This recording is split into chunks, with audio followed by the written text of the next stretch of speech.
Hello, and welcome back to Shatter Our Souls. Today we are tackling what is arguably likely the second last video of the Elysia region of Metroid Prime 3 on Hyper Mode.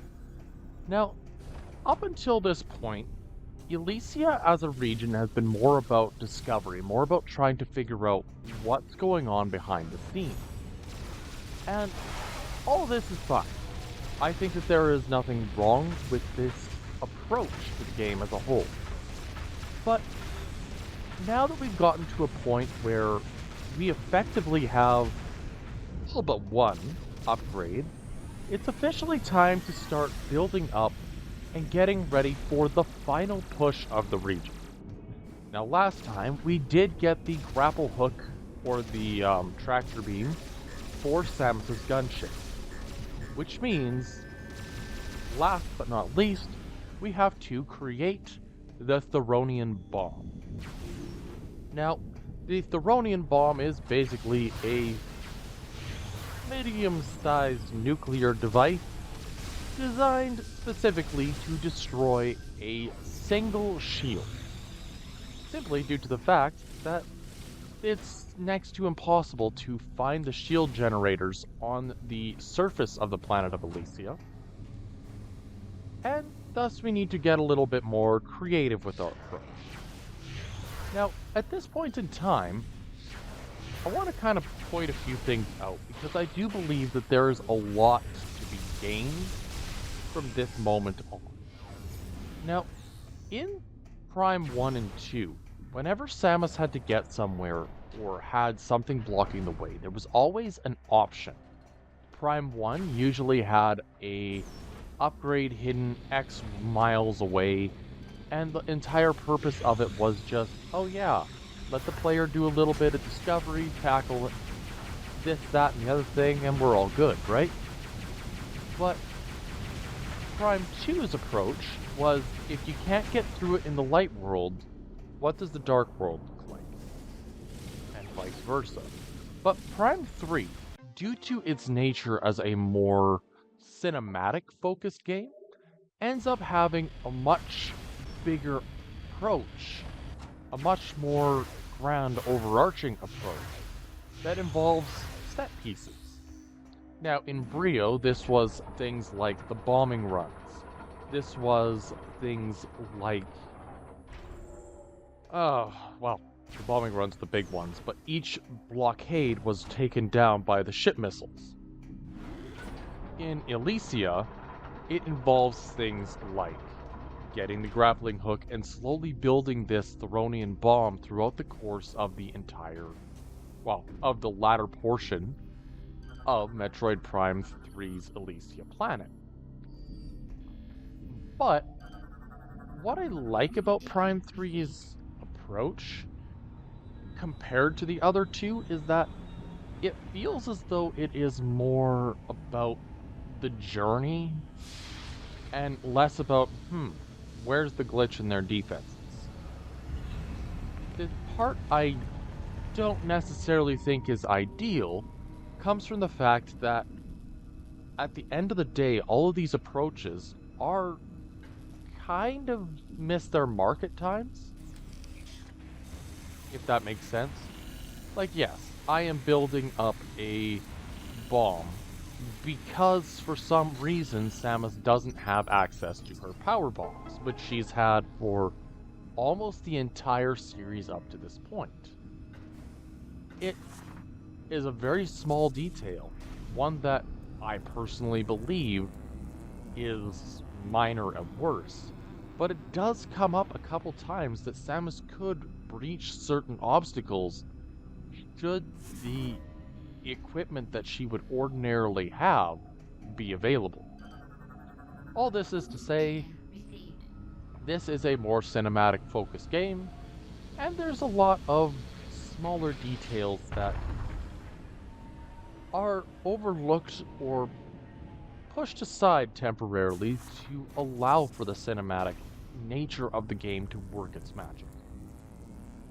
Now, there is something that I would like to mention. Now, I had a buddy over last night. We were talking about gaming, about storytelling, about everything in general. Heck, even our medical system for that matter. And one thing that came up was that the Metroid franchise is very. It stands on its own as being a bigger and grander series than most others would ever dream of. But we also don't get such a concise storytelling like we do in the Prime trilogy very often anymore. And really, compared to Metroid at all. The original game was made in if I recall, it was in the 80s. And we had 1, 2, and Super Metroid all in a row in a relatively short span of time. There was a 10-year gap between Super and Fusion, and there was almost 20 years between Fusion and Dread. And yet, they each continue to tell a well-written, well-rounded story, something that is near unheard of in a trilogy, let alone in a series of 5 games. Now, let me be clear, there are some glitches in this mentality, because, like it or not, some of these games didn't exactly have all that much of a story to tell. But, I digress.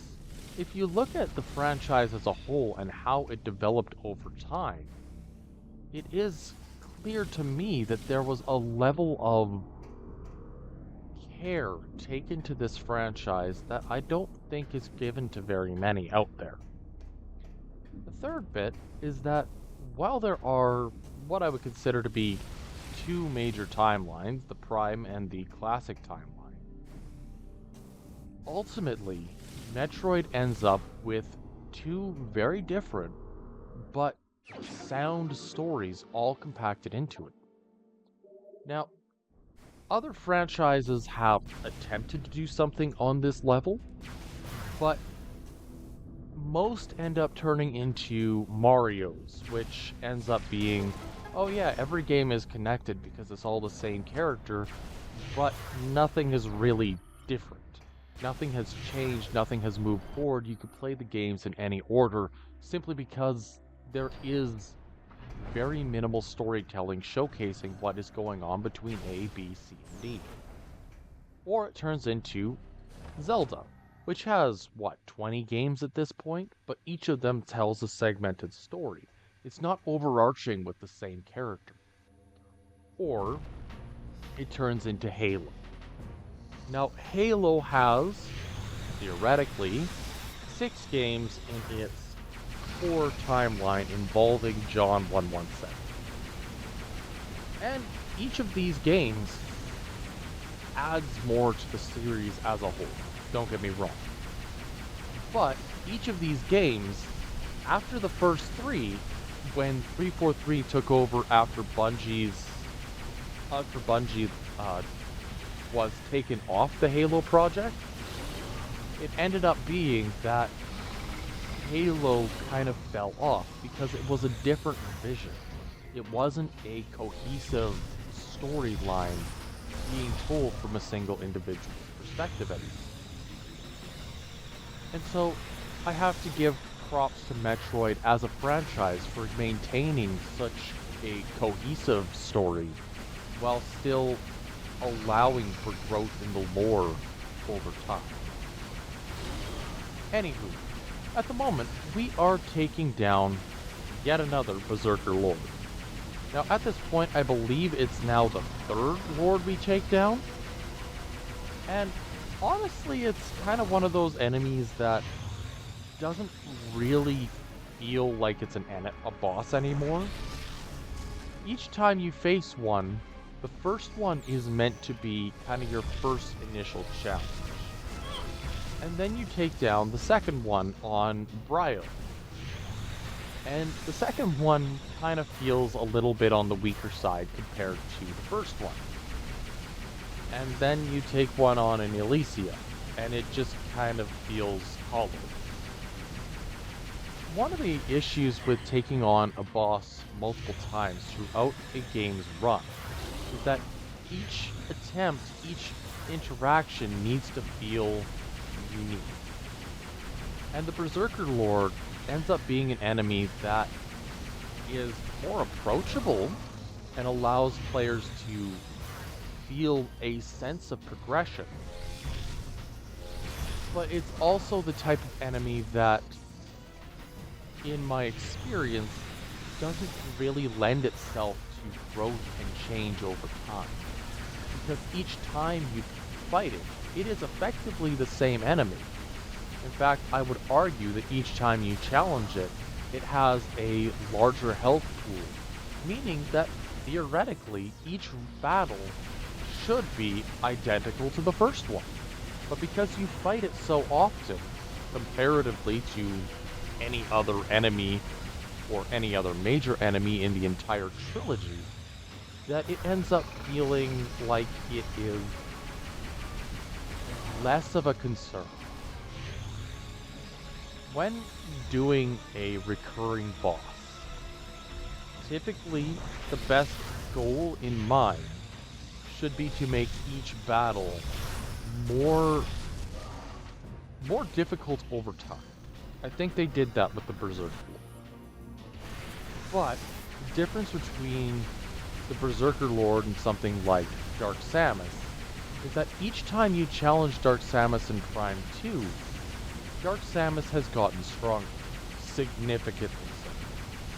And it becomes more of a battle of which version got stronger faster, Samus or Dark Samus. The two characters grow in power alongside each other. Samus gets new abilities, so too does Dark Samus.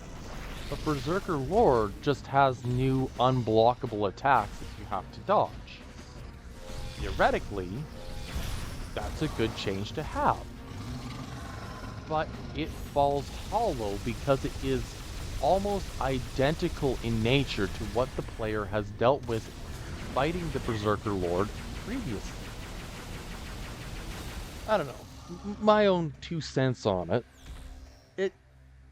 I don't know. Berserker Lords are good in isolated incidents, but throughout the entire game, because of the number of times in which you have to fight it and the small amount that it changes between each interaction, it just doesn't feel like a boss by the time you reach this point.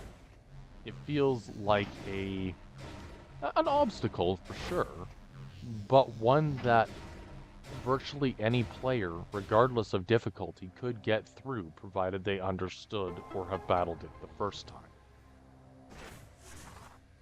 Anywho, we have the first piece of the Theronian bomb ready and good to go. This piece is a central spire. It effectively is the key, or the piece that holds the bomb together. And this, of course, is most likely the most important piece of the Theronian bomb. Without it, the other two would simply not be possible to pick up. So, hooray. Part 1 of 3 down. And I can get behind that. Personally, I like that the set piece here kind of fits, and that there is more to it than just Samus being a all-powerful, endless capability beast.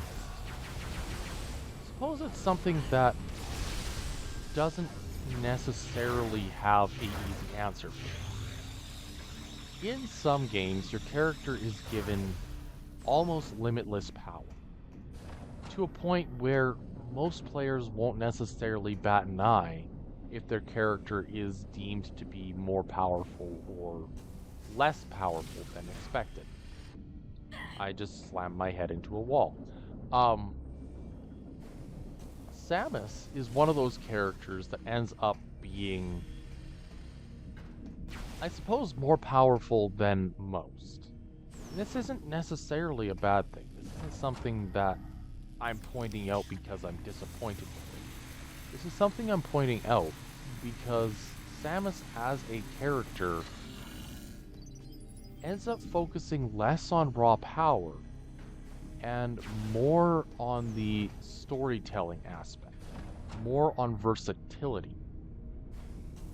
I say versatility a lot, but the reality is that when you're dealing with being a bounty hunter like Samus, there is very, very little that Samus can't do. Very little that would stop the character.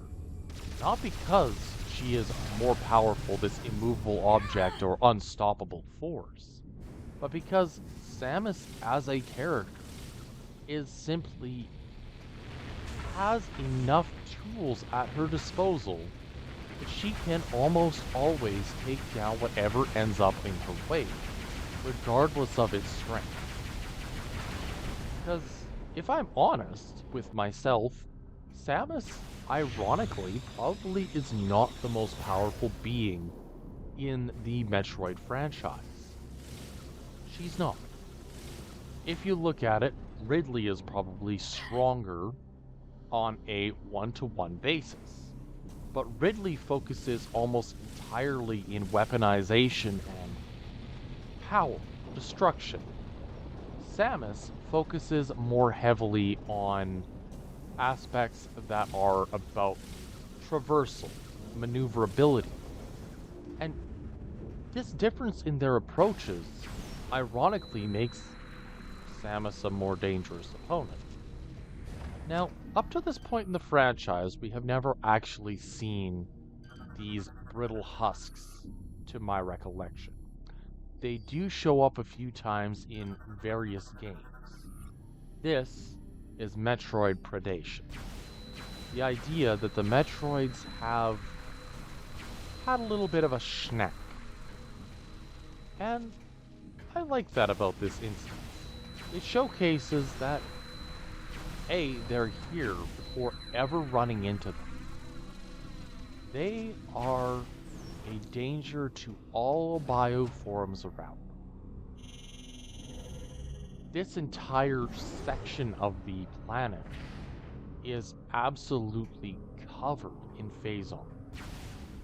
But more than that, this entire region is also full of Metroids in stasis pods. These stasis pods, or captivity, whatever you want to call it, end up keeping the Metroids at bay temporarily. And this area is probably the first area in the entire game that really got me to pause and think about what was going on this planet.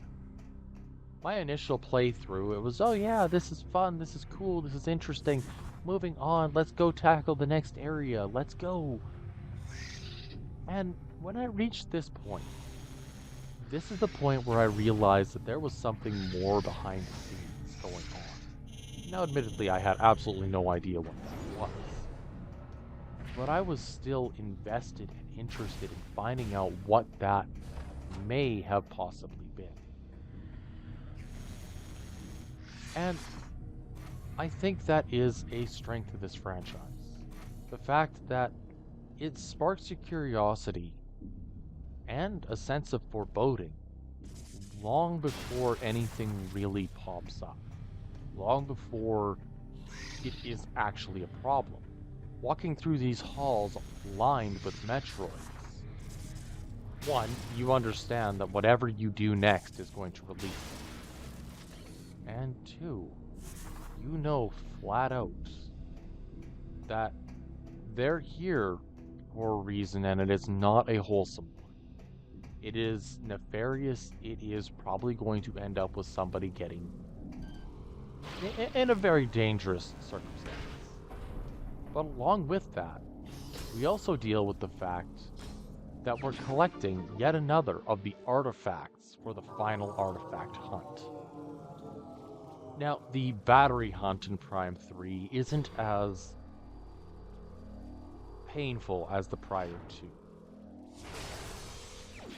I won't lie about that. of the, I think there's 9 in this, you need 5. So it's not like you're gonna end up losing out because of what I'll call small details. But you end up in a circumstance where the game itself kind of has a... how do I want to put it? It allows for each player to pick and choose what they're after. And couple that with how the game is developed and the time in which it was, it allows for each player to have their own unique approach to each individual region as a whole. Now, I should mention, these aren't your standard Metroid. These are Phase-On Metroids. Or, I think so. I think these are Phase-On Metroids.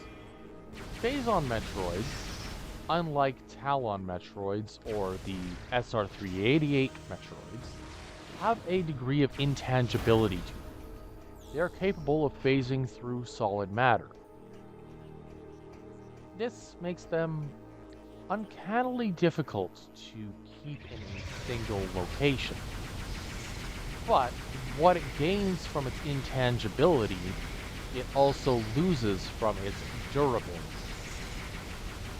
Now, I like to think that part of the reason for the intangibility was to make them more difficult to hit, but also more viable to use as a floating enemy in cramped and enclosed spaces, where Metroids would be much more dangerous for the player as a whole.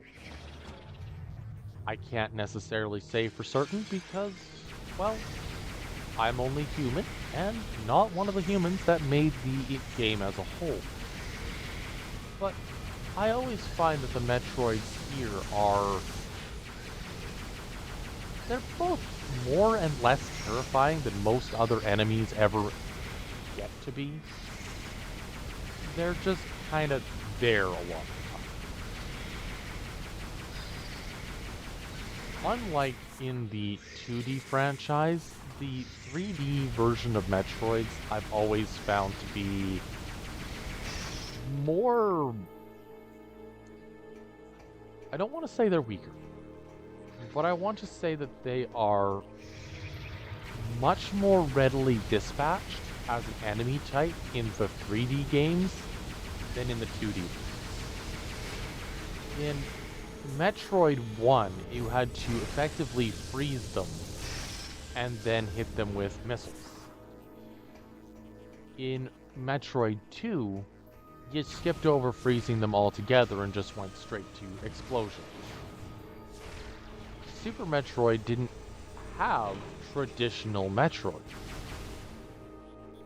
Metroid Fusion had traditional Metroid, but had it in such a way that it was hard for the player to really do much about them because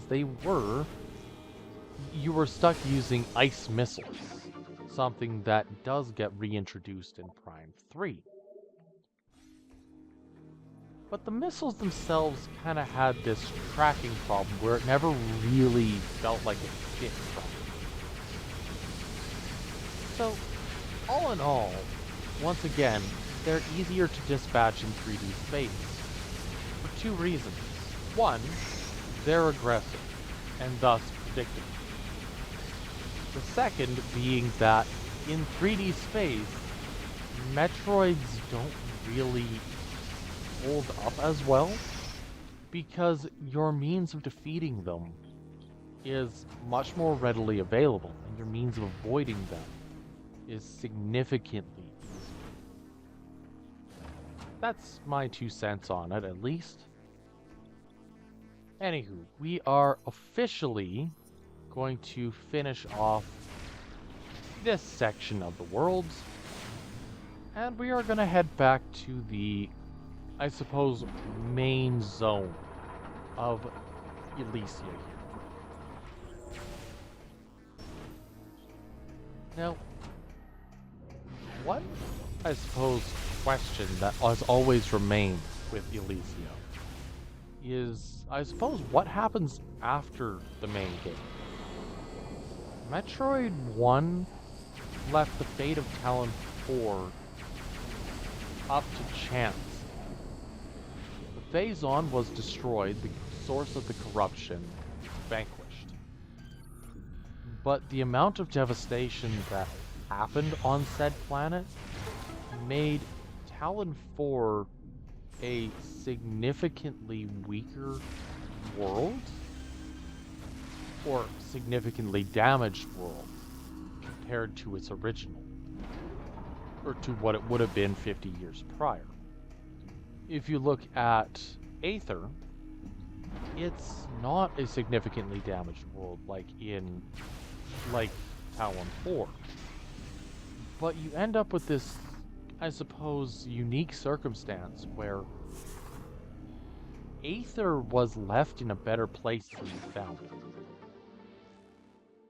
The Phazon corruption was gone, and while the Luminoth didn't exactly have a whole lot of individuals left, the planet was set on a course to heal.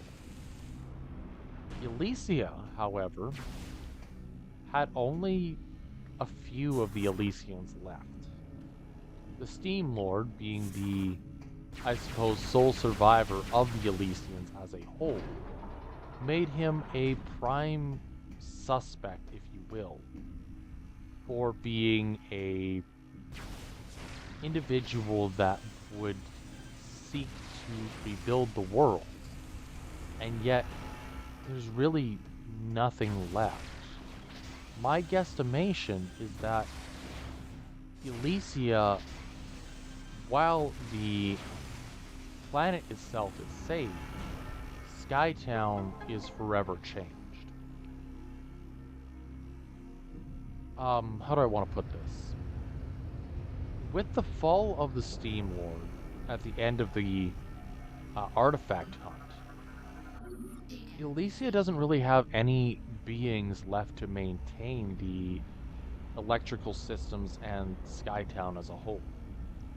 Thus, it's much more likely that unless the Federation got involved specifically to maintain this location, Skytown probably falls into ruin and eventually falls apart altogether, leaving nothing behind.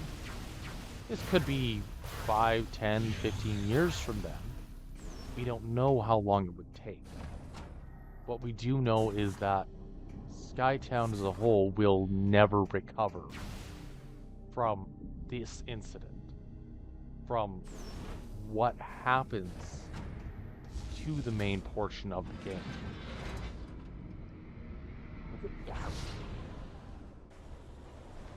And that's a shame. Other planets like Brio have a chance at recovery once the Phazon is destroyed. Have a chance. But Brio is also a planet that is devastated, destroyed, and really doesn't have a whole lot of hope left for it. If you look at the Pirate Homeworld, it is another planet that was absolutely devastated by Phazon. And yet,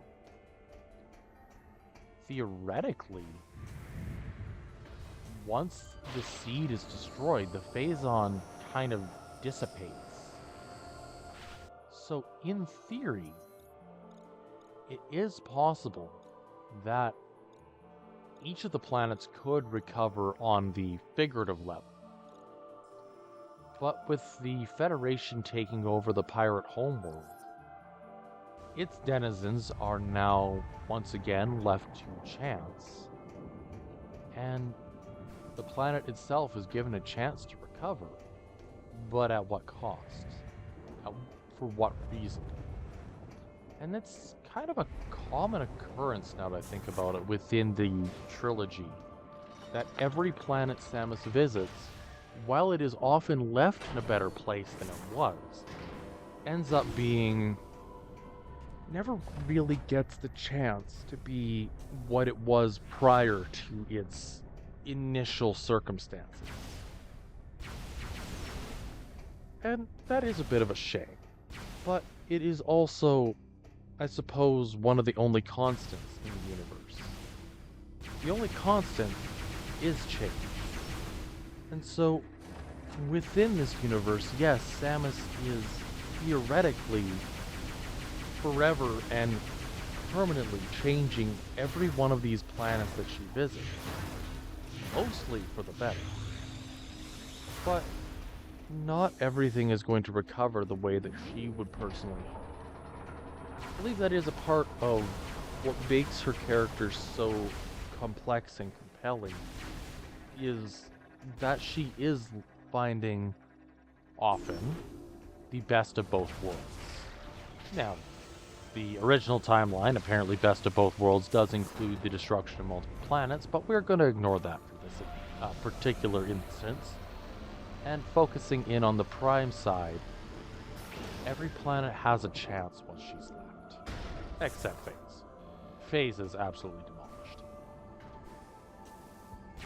Anywho, moving into next week's video, we are going to be tackling the last of Elysia and possibly the beginning of the Space Pirate homeworld. Because as it stands, we have about 2 set pieces left in Elysia.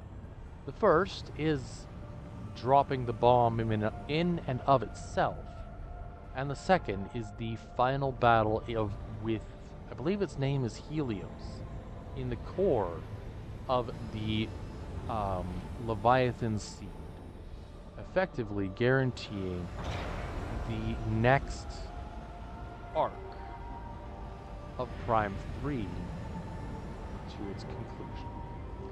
If you like what you see, have any suggestions or talking points, drop by the comment section, say hello, let me know what you think.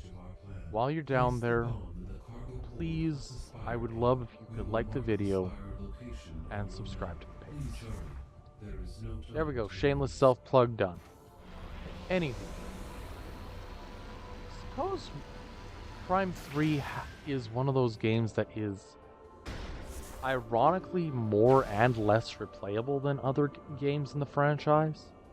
It ends up being one that's more replayable because you have those set pieces that are more challenging, and less simply because of how streamlined the game becomes. Anywho, we'll catch you next.